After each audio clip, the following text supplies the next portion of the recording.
everyone. It's great to see you again. My last two YouTube videos have been on the paranormal, lucid dreaming, NDEs, near-death experiences, and OBEs, out-of-body experiences. Topics that are happening as I write and which will heavily impact my present and future. For today, I'm going back in time to 1968-69, when our family moved from Edmonton to Lac La Biche and then Janvier. In 1967, Canada was celebrating their 100th birthday as a country, and the federal government had created New Start Inc. in each province to research and develop the best methods and training that would help Indigenous cultures to move from an isolated hunting and trapping subsistence into a modern Canadian lifestyle in the 20th century. Alberta New Start Inc. had selected 4 locations where they would set up centers: Lac La Biche, Fort Chipewyan, Kitchener, and Janvier.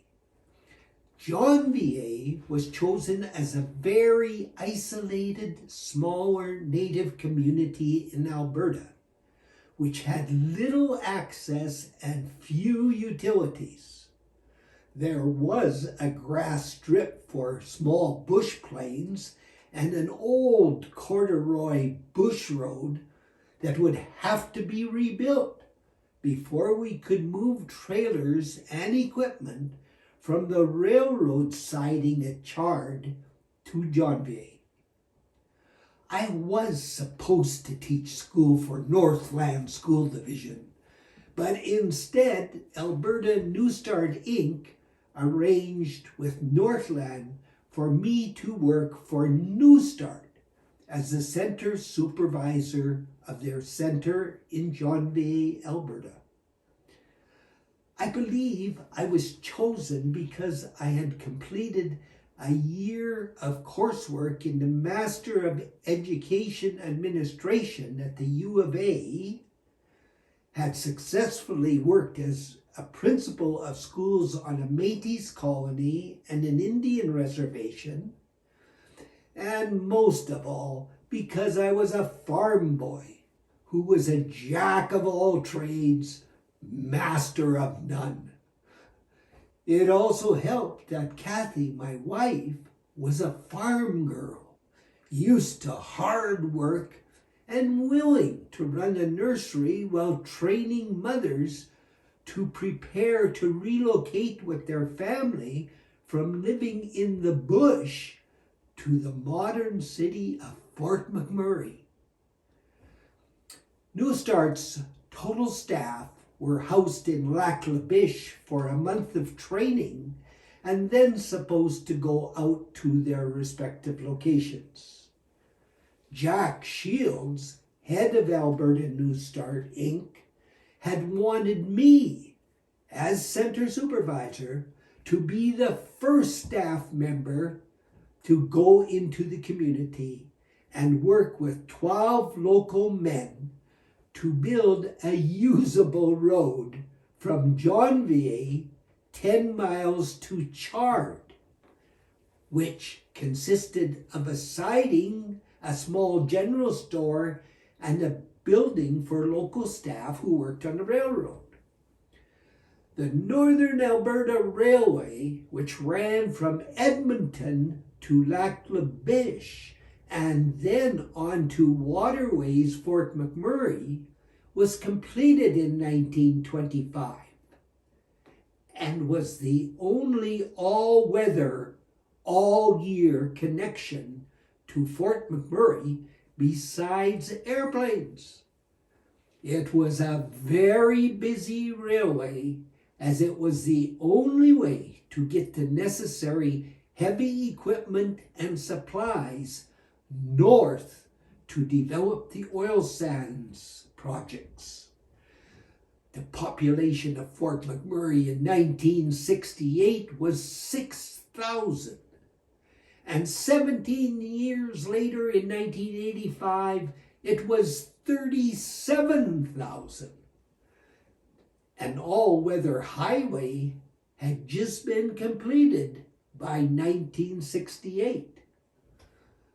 In October, I took the Muskeg Special, a train from Lac La Biche to Chard, a trip of 100 miles, 10 stops, and around 3 or 4 hours long.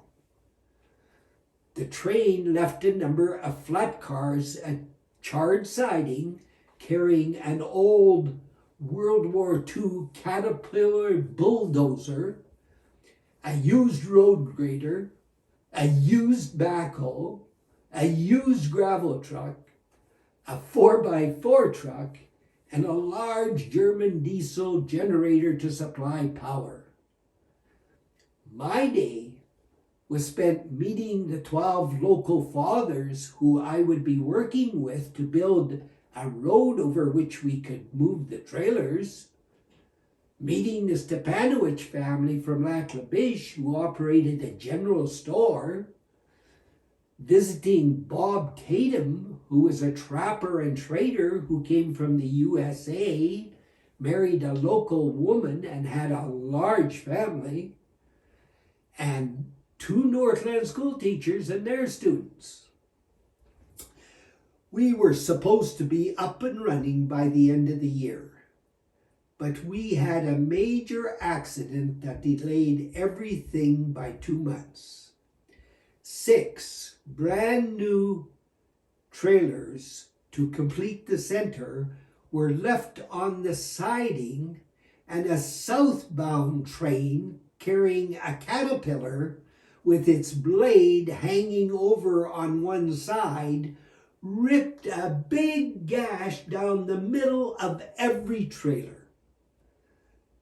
They all had to be rebuilt in Calgary, and we didn't get the new ones back until mid-January 1969. By this time, the federal government wanted us up and running as quick as possible. So we put the whole camp together in the coldest week of the year, when it was lower than minus 40 degrees most of the time. At that temperature, we ate our largest meal of potatoes, gravy, vegetables, and steaks first thing in the morning. And our second largest meal was at noon. We had extra tradesmen come in order to finish the setup, and by the end of January, we had the families attending the program.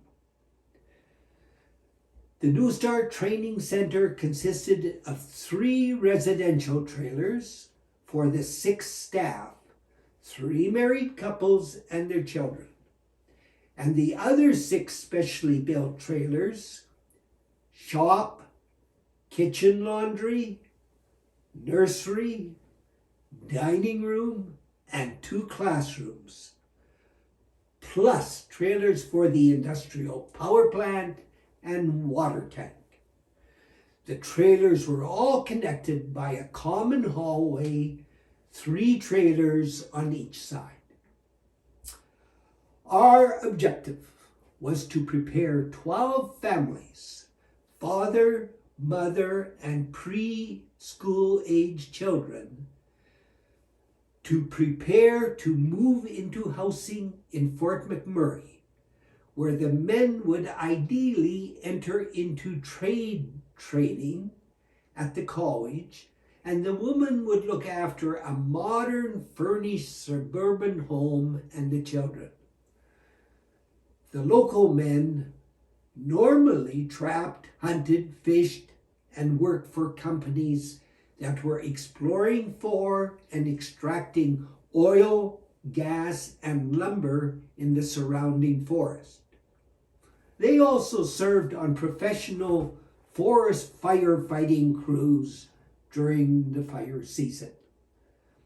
Most spoke very little English, so the main subjects were English and basic math for all adults. The men worked mainly with the equipment and in the shop, learning the names of tools and how to use them. The women worked in a modern kitchen using gas and electricity to produce 2 full meals a day, taking care of their babies and preschool children, washing and ironing clothes. Families arrived each day at 8 a.m., where the family had breakfast, and then the infants went to the nursery, while the adults spent their time in classes or learning how to accomplish daily tasks using methods, tools, and equipment they were not familiar with. There were always smoke and coffee breaks and a noon hour break for a healthy family dinner. Families would return to their home at 5 p.m. The center was located on the edge of the Indian Reserve, and on the other side, the Métis lived. The Herman family lived very close to us, and the father worked for us as a janitor and general maintenance man.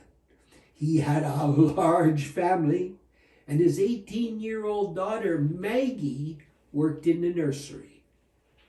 Both of them took their job so seriously. When I paid Joe his first paycheck, he caught the train to Fort McMurray with his wife and appeared at work the next day in new bib overalls with a new pocket watch. He was determined to always be at work on time.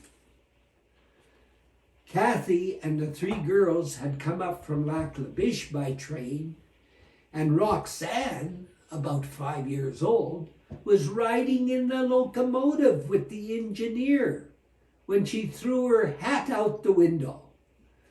The engineer stopped the train and the conductor got off to retrieve her hat.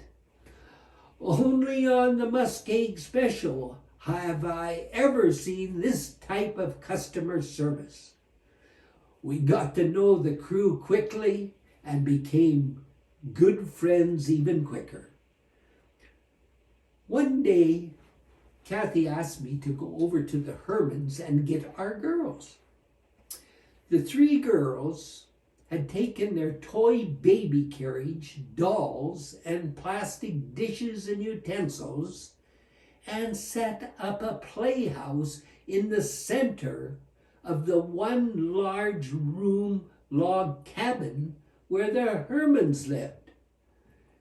Mrs. Herman had invited other mothers over, and they were sitting on beds and chairs along the wall watching the 3 girls play with the dolls.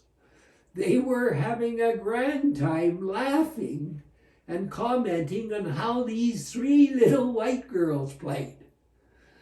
Neither group could understand what the others were saying, but they were sure all enjoying themselves.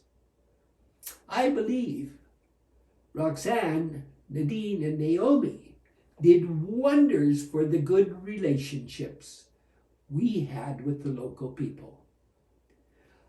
I had to go to Fort McMurray for the odd meeting, and one time Kathy and I took Maggie Herman with us. It was the first time for Maggie outside of Janvier, and she was so scared of how white people lived, she wouldn't leave the hotel room unless we were with her. Years later, when I was principal in Janvier, a 20-ish-year-old local Métis boy appeared at my door late one night. He wanted to show me a faded picture of his mother, who he thought I might know. When I realized he was Maggie Herman's son, I invited him in. He told me his mom had died from a drug overdose, and he wanted to hear what his mom was like when I knew her. We talked for an hour, and he left with a big smile on his face and a bigger thank you. In about June, it was revealed that one of my male staff from outside was having inappropriate relationships with a local young Native girl. And he and I were both let go. Him for his actions, and me for not preventing it from happening. It had been a very fulfilling time for me and the family, but Jack Shields liked to take dramatic action. Since that time, I have returned to Janvier on a number of occasions, and still count past Chief David Janvier and his brother Jimmy as good friends. So ended that experience, and we moved on to Smith, Alberta, where I was principal of a kindergarten to grade 12 school. Bye for now. Stay safe, and we'll see you next week.